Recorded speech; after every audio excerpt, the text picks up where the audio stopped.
Welcome to Virtual Coffee with Dawn Rickabaugh, the Note Queen, where we talk about owner financing and notes.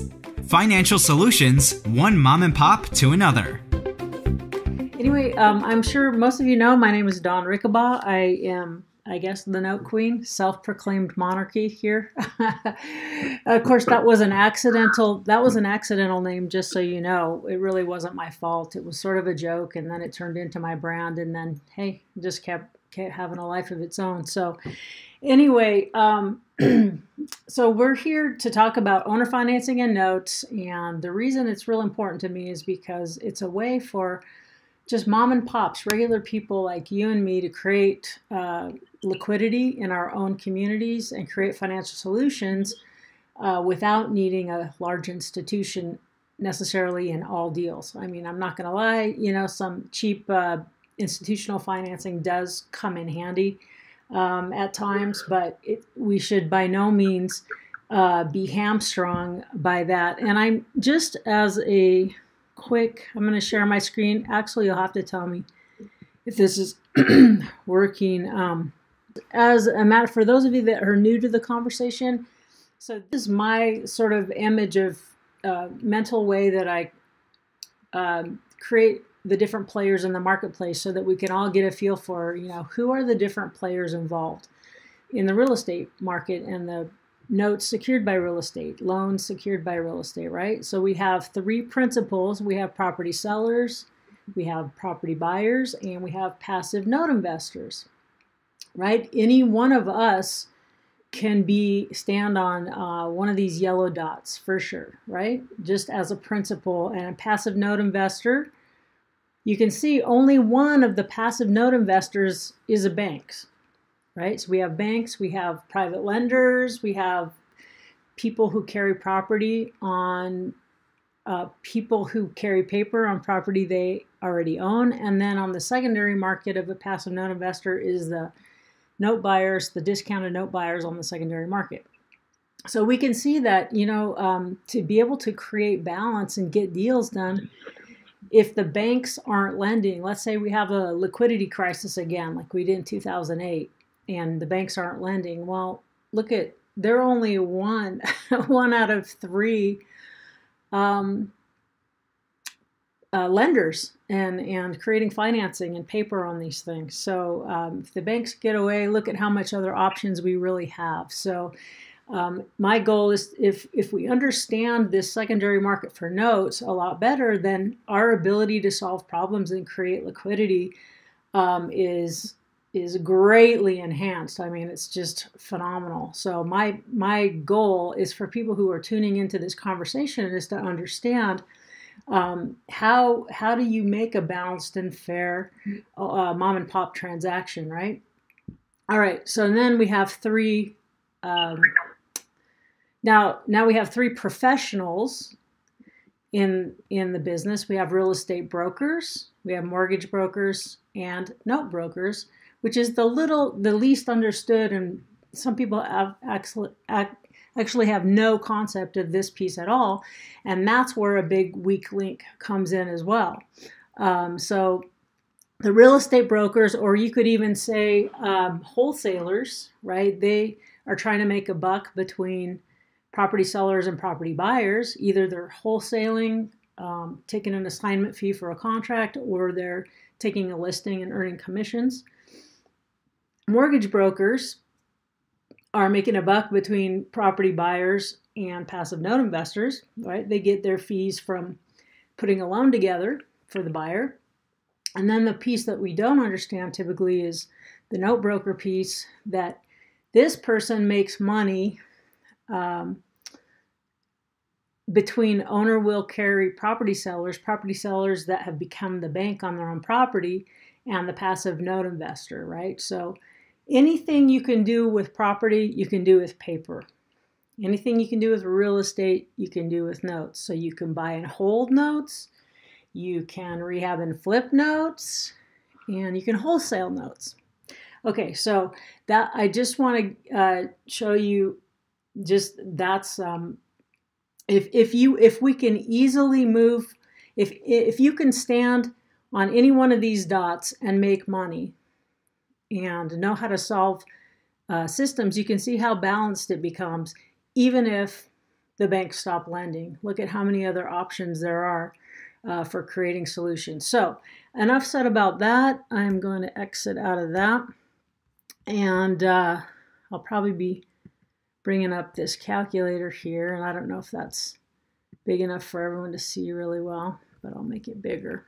So now, Axel, did we get Terry?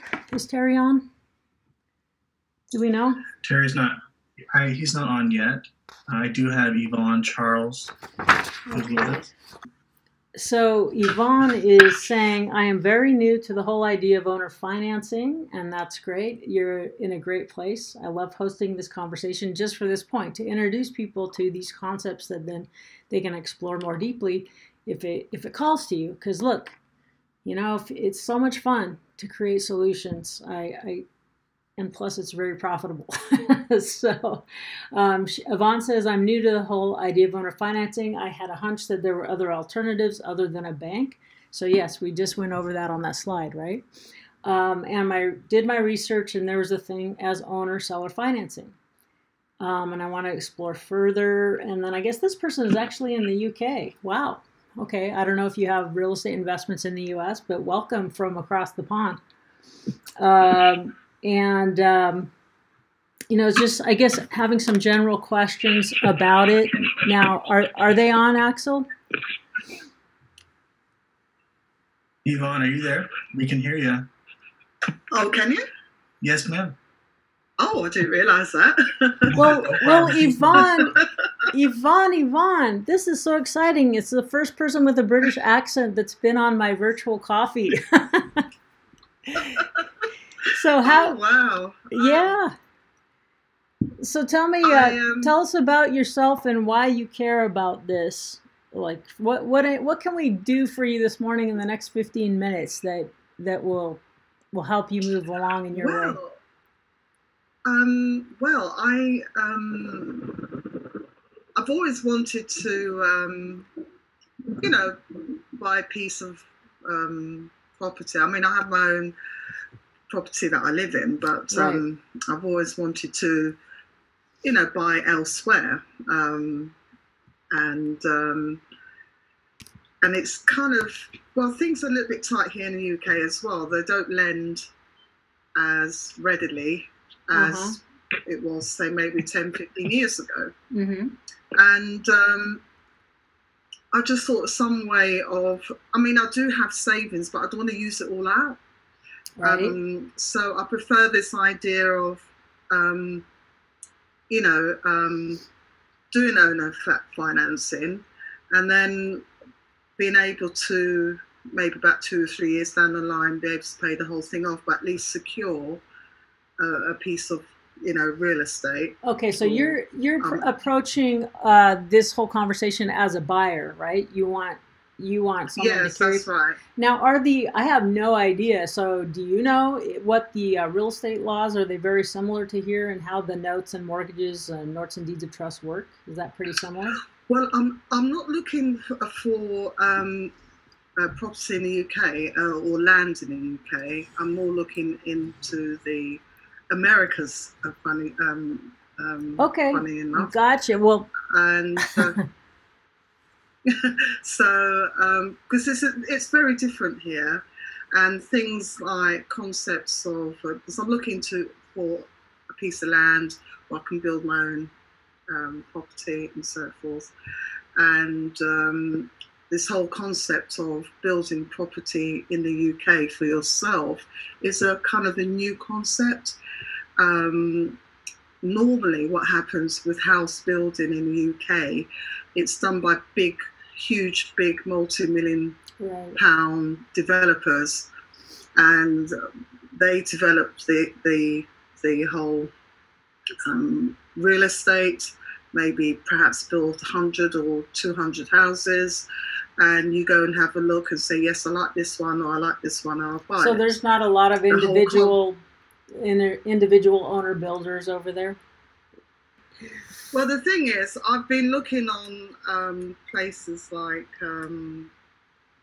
Craigslist and so forth, people selling. And, you know, funny enough, I just thought, let me ask whether or not they're prepared to do owner finance. I just dived in. And, you know, I found about a couple of them that were willing to do that. But, and, you know, we've been sort of emailing each other. But to know how to close the deal down, because I'm not accustomed to it, I'm not familiar with that, it's kind of got stuck because they seem interested, but I don't know how to close it down from the point of view. What I need to do next? Do I see an attorney? What I do next? So so if you're and I just want to quickly get to like some sort of nugget that we can all take away from this, especially you for taking your time to be on the call and fill out everything. So you're just saying, look, I made an offer. I have this idea that they can carry the financing, and we're talking, and then there's some openness to the concept, but we just don't really know how to go. So either way, yes, it's just like a regular. It's not a different type of transaction. You're still buying the property. It's the only difference is that the lender is not an institution. The lender is the person who sold it to you. So, you know, if you're going to use a realtor, sometimes, you know, it's great. Realtors can, I don't often say they always are, but they can be worth their weight in gold. So if, you know, that, hey, look, we have this deal, we've sort of agreed on terms, and if you already know like what's a fair price to pay, how much you want to put down, how much you can afford each month, and then it's, you know, if you you know, so if you need help negotiating that sort of a thing, you know, that's where sometimes my services can be useful, but I don't, you know, I just help you negotiate and think about and create a win-win, and depending, you know, I just kind of help you from that level, but you're still going to use title and escrow, attorneys, whatever it is that's the usual and customary in wherever the place is you're buying. So, but if you already know the terms, just say hire a real estate agent and pay them 1 or 2% just to push the paperwork through and make sure it's all up to snuff. But everyone's going to be recorded. You're going to be the legal owner on title, and they're going to be the legal lender and have all the same protections as you would in a typical transaction. Like I said, the only difference is that there's no outside party involved bringing in financing.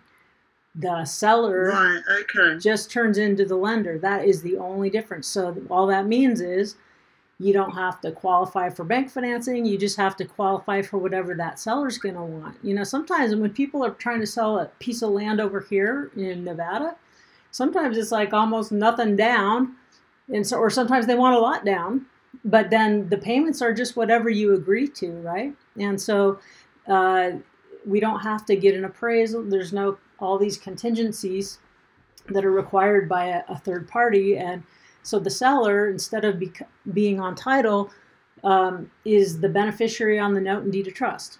That is the only difference. That the name on the paperwork is a private individual instead of an institution. So, but you know, so basically, you just have to figure that out for yourself. How much am I willing to put down? What's the most I'm willing to put down, and what's the most I'm willing to pay per month, or whatever terms. This is the you have to create for yourself. This is my drop dead interest rate I'm willing to pay and all of that. And then you see if it lines up with the other party. Now, a lot of times, see, there's so many ways. There are just there's no end to the creative things that you can do. It's not like the banks where it's like 30-year fixed, boom. You know, it's like there's a bajillion ways to make a deal win-win for both sides. But and so if there's hey, we agree on this part, but we don't quite have it on this part, sometimes you can give and take in various, you just rearrange the risk and reward a little bit, and then it works for everybody. But sometimes people go, oh, if they don't accept my one offer, then I don't know what to do. Well, that's where someone like me who has been in the note business and understands, you know, how the risk and reward goes and how the secondary market for the paper goes, and and all of that, and I can sort of help with that, or you can get someone else who knows, right? So anyway, I think does that help a little bit? No, it helps a lot actually. It's very, very helpful to know that one can do that. And it's I suppose I nearly got there. I was just taking it on a hunch, but I got kind of stuck because I wasn't really confident as to how to sort of, pursue and get it to a definite talk. But what I wanted to find out really also is to ensure that the land that they're selling can be built on. So it's those sorts of things which I just wanted to check. Because obviously the distance it's a 6-hour distance, time-wise, and it's a long way. So yeah, that's where it can be. Yeah, I mean, it can be great to have some boots on the ground, and that's what realtors, people that will, work for you for a fixed fee. It's really valuable. Okay. Get someone on you. Because when I'm buying a property with owner financing, and I've been a real estate broker, and I've put on every hat you can imagine, it seems like, tried everything on in real estate. So I'm very comfortable. If we come to, I can write up a 1-page contract, and I give it to my escrow and title people, and they make it happen. It's so simple. Yeah. It's so simple, but if you're not comfortable with knowing, okay, are there disclosures I should ask for? Are there inspections I should get? That's where someone who's local and who not someone who only does, or not an agent who does, like one deal every 5 years. Someone who's in the business and really knows, they can be very valuable to you, and it would be worth you saying, they'll go, oh well, I don't want to work for free or whatever. And sometimes you might want them to be able to offer on a property that's not in the MLS. So in that case, you could consider signing a buyer broker agreement where you go, hey, no matter if it's listed in the MLS or not, I am going to pay you whatever it is, 3%, 5% of the eventual sales price. And depending on the price point, like if it's a high price point, you're going to, pay them 2.5%, 3% maybe. But if it's a small price point, you might need to cough up a little more, but it can be very worth your time to create a relationship. So, well, thank you for bringing that. I wish you the best, and I hope that's given you a little bit more to go with on your way, Yvonne. Yes. Yeah, definitely. Okay. But it's lovely. Thank you very much. Well, thank you, Yvonne. You have a great day. Thank you. And I appreciate it. You. Yeah, you really. Take care. All right. Fantastic. Thank you. Okay. Now, did Terry end up coming? Terry is not here. I do have. This is a 707 Sheila. Area code. Not here. I have Sheila with a great deal. Okay. Well, I didn't print that one out, so let's get Sheila on. Okay. I am on. Sheila, hello. Who are you? Hi. Where did you come from? Tell us about yourself. Florida. Tampa, Florida. And I've followed you a little bit on and off. I'm very interested in the note, and this deal fell in my lap. Okay. And I was like, okay. And like her, I just need the confidence to figure it out, construct a deal, and I'd be a happy woman. Well, we want you to be happy, Sheila, especially on a Saturday morning, except for it's not morning over there, is it? It's afternoon now. Okay. Now. So, Sheila, tell us about this deal. Okay, he has the ARV is $265,000. Okay, and I've done the research. Okay, let's hold on. So. And I apologize, Sheila, because I want to help you, and I want to use this as a teaching tool, so I'm going to slow down and make sure that we define the terms. Is that okay? So ARV is after repair value. So you said it. What is it? $265,000. Okay, and then how much repair is there to get it to that value? That value, I would say about 20 to 25,000. So 25. Let's count 25. Okay, yeah. I always like to go big because, you know, Yes. things always really cost usually a lot more than you think, right? Okay, so all right, then what's next? All right, so he owes 82 but wants 160. Because he couldn't get it otherwise, he's willing to owner finance this. Now his PITI is 800,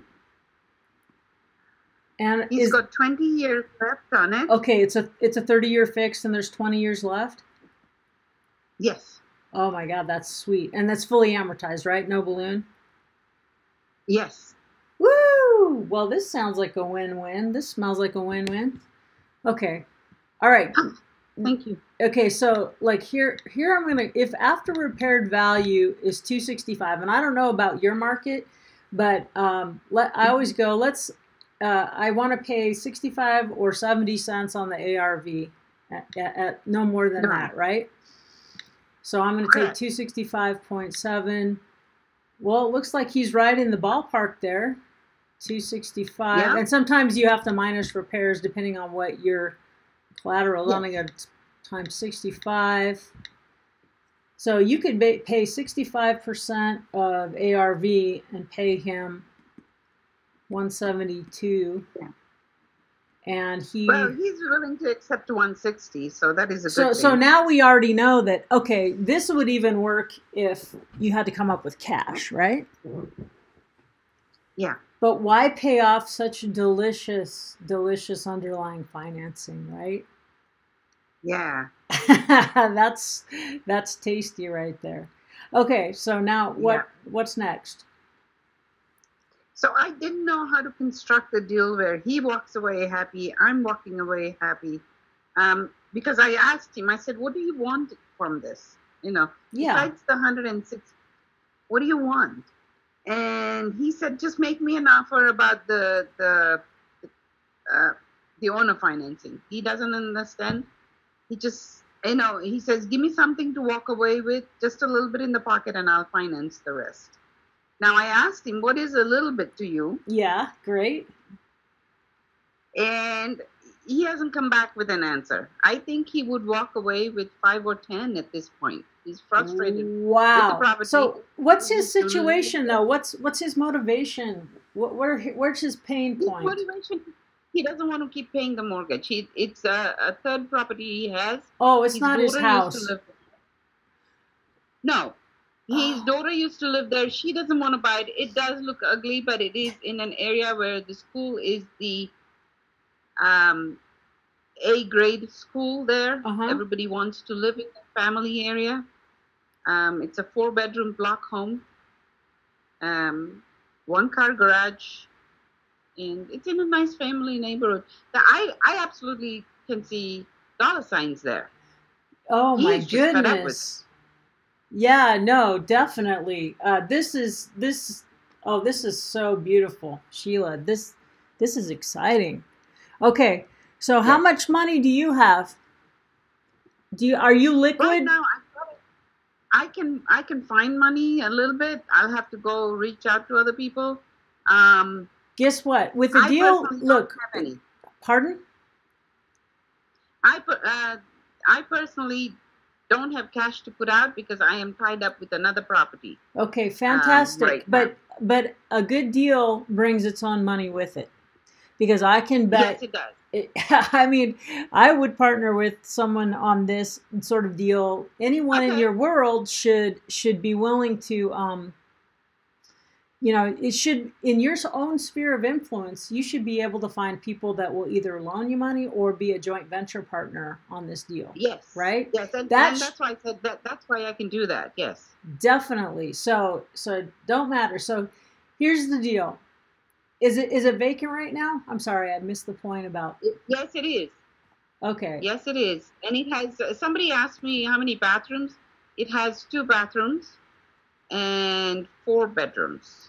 And it's in a great neighborhood. It's the worst house in the best neighborhood kind of deal in the neighborhood. kind of, yes. Yeah. And if it's really, really ugly, is it really only a $25,000 rehab? It is. We had a contractor walk in. We had two contractors walk in. One, if you just want to do it to a point where it's rental, then it'll be about 15,000. The other one came between 20 to 25. So meaning, I would say 30. So I would like to count 30. The bones of it are good, like the roof, the electrical, the plumbing, the foundation, all that. Yes, that was the AC unit inside and out was done April of 2018. Oh, the my. roof is not very old. Everything else is the major stuff is new. Maybe not completely new, but within the last 7 to 10 years. Okay, wow. So, and then what's market rent? So if you just get it rentable, what do you think you could rent it for? The rent there, I would say, I'm going on top of my head right now, but it's between 15 to 1800. I would say 18, but let's be conservative, okay? Let's stick with 15. Yeah, let's stick with 1500. Yeah. So this is great. This is pretty exciting, actually. So yeah, the numbers make sense. So if I'm thinking now, I don't know about your area, but when I'm looking, of course, in the South and some of the areas, you might pay $30,000 for a property and be able to rent it for $900. Where the gross rents are 3% of what you bought it for. But my bare bones in at least in the West here is somewhere like if I can get 1%, if I can get gross rents to be 1% of what I have in it, I consider that a success, right? Most people are buying, they'll buy a $500,000 property that might rent for $2,500 if they're lucky, maybe not even that, right? Or a $250,000 property that'll rent for 17. So most people are at 50.5 or 0.75 of what they have in it. But I like 1. I'm always shooting against that 1. But it's got to be in a really solid neighborhood. So I can see that if it's 1,500, that's pretty dang close to the 160. But then I'm going to have rehab. So if I put another 180 or 20,000 and it just bare bones it, and the rents are 1,800. And I've got 180 in it between acquisition and rehab, then I go, yeah, this makes sense as a rent, but I'll bet you it's even more powerful as an owner carry to a family who, right? That's where that's would be really, really fun to do, right? Because then somebody, I know everyone, it's great to provide rentals for people too, but it's also really fun to provide ownership when someone is qualified and the numbers work, right? So, anyhow, so what's next? So I didn't know completely. I've never done a note itself, so I didn't know how to put it on paper and send it to him. I want to lock it down as quickly as possible. Yep. Yeah. How about today? How about today you go write him an offer and give him earnest money deposit he can have by Monday. That's what I do. Okay. If you don't do it, he's gonna find someone else. He wants out. Yes. So what he wants, it sounds like to me, is he wants his price. He's kind of firm on that. So I'll bet you he doesn't give a hoot about the terms near so much. So this is perfect because you're not taking advantage of him. You're solving a problem for him. No. And we just have to remember that not everybody thinks like we do or going, why would somebody do that? They should just do this. And it's like, yeah, but some people they'll write you a check sometimes just to get a problem off of their plate, right? A headache off of them. Now, is this in Tampa? Yes, it is. Okay, and it's in a good neighborhood of Tampa, and it's like in a subdivision where there's like block houses. It's on city sewer. There are block houses, city sewer and water and all that. Everybody's family oriented. Okay. The schools are very good, sort out schools, Yeah. Okay. So how about you? You say let's just make up. If you can give 160,000. I mean, you know, he wants money to walk away. Just ask if he'll take 5. I mean, why not? Now, he might not, because there's going to be closing costs, and he might go, well, I want it to cover closing costs and have a little to walk away. But you can see, like, 10% would be 16,000, 5% would be 8,000. So, I mean, 5% down, that's phenomenal, right? So, yeah. So anyway, but why not? You're only asking. All he can do is say no or counter back or whatever, right? So, I mean, you know, in a way, he might even, some people might take nothing, but it's nice to at least give them some assurances that you have some skin in the game. Now, 5,000 against this property is not much skin in the game, right? If I was selling it, I would want 60. If it were me, the seller, and I was doing this, I would ask for, I would probably ask for 10 to 20% down. So 16 to 32,000, somewhere in that range. But right? But you're solving a problem. And is he behind in taxes? Do you know? No, he's not. Okay, so wow, this is really clean. So if we offer 5, we'll just do kicks and giggles, right? So now 155 is the loan amount, right? Yes. And I just wonder if he'll take. What do you think? So, all right. So I'm going to do that. So now 800, we know if we just leave that loan in play, okay. So we know we're going to have at least that we have to cover, and then above and beyond that, he's got. Look at this, 155. Minus, what did you say is the balance on it? I'm just trying to figure out his equity. 82. Yeah. All right, so he's got 73,000. This is what I needed, yeah. So he's got 73. Yeah. So now we have to figure. I wonder if he'll just. I would just say, gosh. So you either going to wrap it, this 155 note, or are you going to create a second, have him carry in second position, which isn't a bad idea either, right?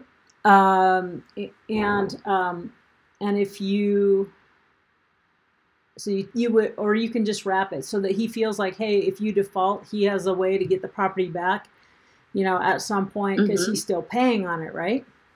He doesn't want it to, so you're going to have to pay him something. And how much could we really get away with encumbering? Do you think you'd still be doing okay if you, like 1,000, 1,100. I don't know. I wonder what happens if you, let's say you can overall be PITI 1,100 on this property. So if you can rent it out for 1,500, I think still walking with 4. Huh? Yeah. Well, right. Then we would still be walking with 4. Yeah. Right. Except for we know that if you're a landlord, that's something. But if you're going to do like a lease option, or you're not going to have those problems, taxes and insurance are already covered, with the first mortgage. So I would just make up a number. Like I would go, we've got 20 more years to go. Okay. So I would say 73 divided by 300, and I would make his part at 0%, his 73 at 0%. Hey, that's about 20 years. Look at that. Oh, wow. This is fun. Yeah. Okay. So basically, and if we do that, we're going to make it 1,100 is going to be the payment. So 800 will go to the first, and taxes and insurance, and 300 a month will go to him. And I wonder what that yield is. Hey. Okay. Okay. I got it. What if he'll take, I wonder if we even made it 6, just because it sounds better. Yeah. Good. That sounds better, right? You're going to pay him 6% interest on 155, and that leaves him 300. Now, not only is he not coming out of pocket for for the mortgage and everything like that, and having repair issues hiding in the wings for him, right? Maintenance issues. So now, that's what I would offer. That's what I would offer right Okay. there. Or him in second position and you just take over the, either way would work. If I were consulting in here and saying what's the best win-win, it's nicer if the person it's kind of nicer if they have a wrap, because if you're on that side of it and then the other party defaults, you want to protect yourself. You can always foreclose from second position, but I guess either way is okay. Just depends on, you know, the optics and what's important to that person and how comfortable they are with it. But this is totally doable because then if you even didn't touch it, you know, barely, and let someone else leave some meat on the bone for the next family, then you could probably sell it for what, as is. It's how about 235, 240? Yeah, I don't know. Let's how about we leave more meat on the bone for them, because they're going to have all the rehab and all like that. And you want to set them up for success. So if you got 160 in it, let's just add 50,000. Do you think that's a fair enough deal for you not having any money in it? Yep. Okay, so sales price 210. Now some family, if they can at least come up with 21,000, that's 10%. Right? So that's kind of doable for a family that's actually, you know, mature enough to to be responsible, most likely, if they've been able to save that much. That means their loan amount is 189, and then 110. I'm just writing down that payment so I remember. All right, so then let's just see if we if they can afford. We're going to assume that they can afford, you know, at least if the rent could be as much as 18, let's just say they can afford 17 minus taxes and insurance. Let's just pretend like we make the P&I part, the principal and interest part, only 1,400. Yeah. Just for kicks and giggles. Let's see what happens. And that's affordable, right? Actually, I think 50. I think this is even fair. I mean, it sounds like if your numbers are right? And what if we amortize? Wow, they can even afford a 240. So you can charge them 7%. Does that sound fair for someone who's getting private financing? You know, look at that. So actually everything so the underlying will amortize, you know, quickly, or you can just say, hey, 240, 7%. Now look at how affordable that is. That's your P&I, principal and interest, and taxes and insurance you put on top of that. So that's still this they can own for the same that they would rent, as long as they can come up with 21,000 minimum, right? So what does Sheila get out of that then? So then Sheila they put down 21,000 and Sheila only put down $5,000, right? So Sheila puts 16,000 in her pocket without even touching it. Yeah. Okay, right? Of course, we know that we have some closing costs on both sides here, but you know, this is just bare bones numbers. And then every month, Sheila gets this number minus what you promised to pay the other guy. And so you get 16,000 less closing costs in your pocket up front and 350 plus a month, and you have no money left in the deal. Do you even know how to calculate the yield on that? No, it's called money out of thin air.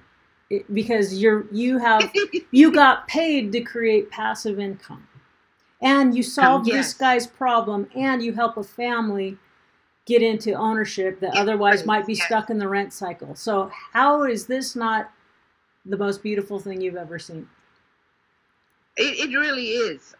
That's why I had to reach out to you, because I didn't know. I knew that it was a good deal. I just didn't know how to figure it out. Yeah, so that's what I suggest. Did you write all that down? I did. And if you don't have someone right now in your back pocket that'll help you with this, I will help you with this, because this is a no-brainer. This is a no-brainer, win-win. Okay. All right. I would like to work with you, Don, because you have constructed the whole thing. It's so much easier with you working with me. Okay, well then you know how to find me afterwards. Like, I don't know, later today. Email me, okay? Dawn@notequeen.com. And put in the subject line so that I can't mistake it and it doesn't get lost in all the noise, okay? Okay. Thank you so much. That is super exciting. Hooray. That was really fun. Very super exciting. Yeah. Thank you. Thank you, Sheila. I am glad I reached out. Me too. Yes. Fantastic. Okay, so Axel, is there any sort of guidance? You've seen the chats or other things coming in. We have 15 minutes left in this call. And what should we do with it? I think we need to bring in Philip. I like his question. Okay. Let me see if he's still with us. Philip. Where'd you go, Philip? No, shoot. I don't see Philip now. Okay. In the meantime, we'll just look at this little animation of the dance between property and paper. See, this is when you have. Oh, go ahead. Sorry, Don. No, go ahead. I'm just blabbing. I have Naomi is asking about a template for assigning a partial. So it's a partial related question. Okay, so can she talk? Can she come on? Hey, Naomi, are you there? Yeah, can you hear me? Yes, ma'am. Yes, hi. Hi, Naomi. Who are you and why are you here? What's the purpose? Actually, my name is Nomi, and I was at your Nomi. Hey, how are you? I'm doing really good. And I'm getting ready to try to sell a partial, and I wasn't sure what kind of template you use to sell a partial. Okay. And whether you're hypothecating it or whether you're actually putting them on the deed. Okay, you can do it either way, right? So normally you basically, let's just stop and create a little context. So you're receiving payments on a note? $29,000 note. And is it a first position note? 180 payments. Yeah, it's amortized fully for 15 years at 10%. And so how did this note get originated? Hey, how do I stop that? Stop. It was a real estate investor who's a landlord, and they had a balloon payment from another person to buy the note. So they wanted to replace their balloon payment, so they sold it to me. So the property's worth about $65,000. And this is a first position note? Yes. Where is it? San Antonio, Texas. San Antonio. Okay. And this is a first possession lien. So let's just figure out what you have here. And so you basically, they were having a balloon they couldn't pay off. And so you took assignment of the balloon and did a modification for them, correct? So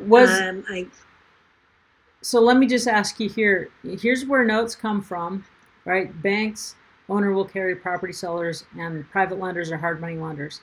Who originated the note in the first place? The owner will carry property seller. Okay, and then so he was paying the owner, and the owner wanted his money, and he's like, I can't get bank financing.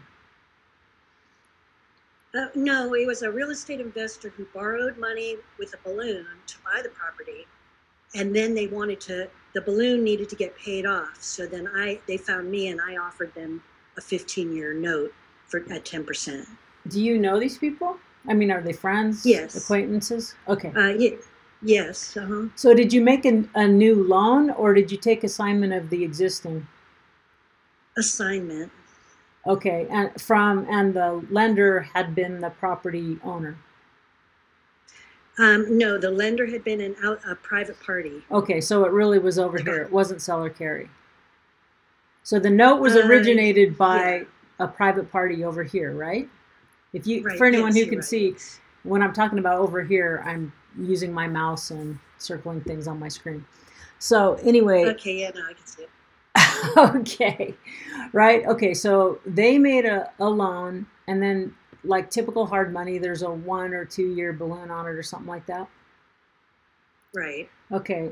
All right. So great. So you took assignment and you have 29,000 in it. So you modified it so the guy could get out of his nasty balloon. You said 10% interest and over 180. And was it fully amortized? Yes. Okay. So 311.64. Right. Okay, great. And so over the whole term of the note, they'll pay $56,000 over the term.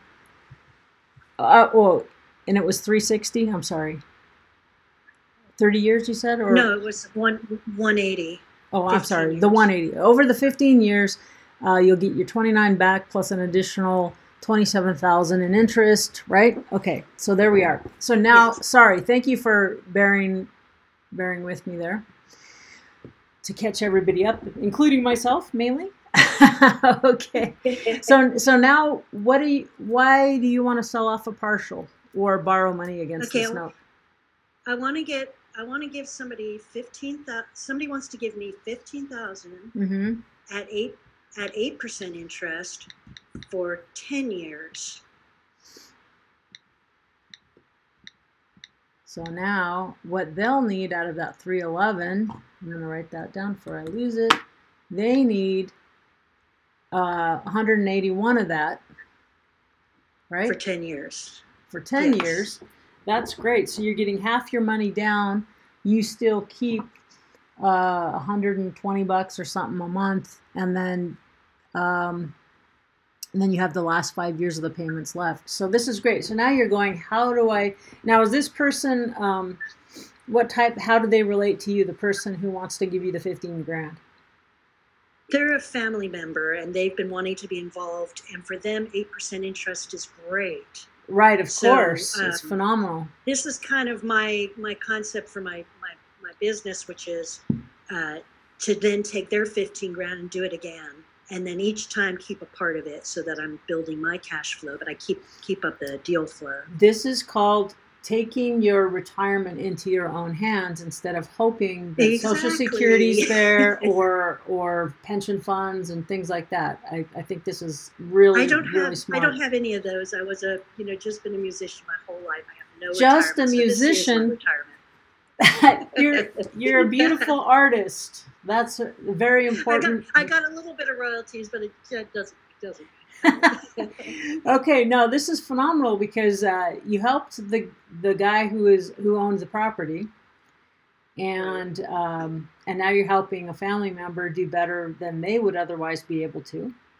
And so here, what I would do is just in this case, so you can you can give them a full assignment, meaning you would assign the whole thing to them, and then you have an agreement that after they're paid off according to this amortization schedule, then they will assign it back to you. That's how it usually goes. But there's another way, is you don't have to change the way the deed of trust, and it's called a hypothecation, meaning you just borrow money, and instead of the collateral being a piece of property, like you have right now, the collateral is the note secured by the piece of property. So depending on the state, I think they can call it a collateral assignment of beneficial interest or something like that. There's some way that in public record they can be recorded so that you can't sell the whole note out from under them or something like that. But since it's a personal relationship, I might consider just having a private, arrangement with them where, you give them a personal note against it. You give them any documents they might need. Do you trust them? I mean, they trust you. Do you trust them? Yeah, I do. But I also want to keep it as simple as possible because my family member is very elderly and I want to just keep it simple. In that case, for them and for me. In that case, I would just, you promise to pay them you know, it's like you're borrowing it. You're borrowing the money, and 15% you're going to pay them 8. You just make it a loan secured by your. So you write a promissory note, basically. Yeah, just write it. It's like a 1-page promissory note. I mean, super simple. Okay. And then the security, you could either give them an assignment. Let's say this all works fine unless you die, right? Especially, you know, so when I'm doing a deal, even if all the parties trust each other, I have to go, well, what if I die? I need them to be able to take possession of the asset and get their money back if something happens to me. Well, definitely, because part of my business plan is actually there's other people that I know that want to get involved in my business. So I have a sort of a loose network of private lenders waiting for me to give them deals. Right. So I want to do it right. Right. But I want to keep it simple. So right. So the way that I have done it is I've done it two ways. Okay, depending on how much money I have left in the deal, but let's just say what would be good for arm's length transaction and not like a family member. That's a little more clarifying. Yeah. So either you're going to assign the whole note and deed of trust to them in public record. So they are, for all intents and purposes, they are the owner of the note.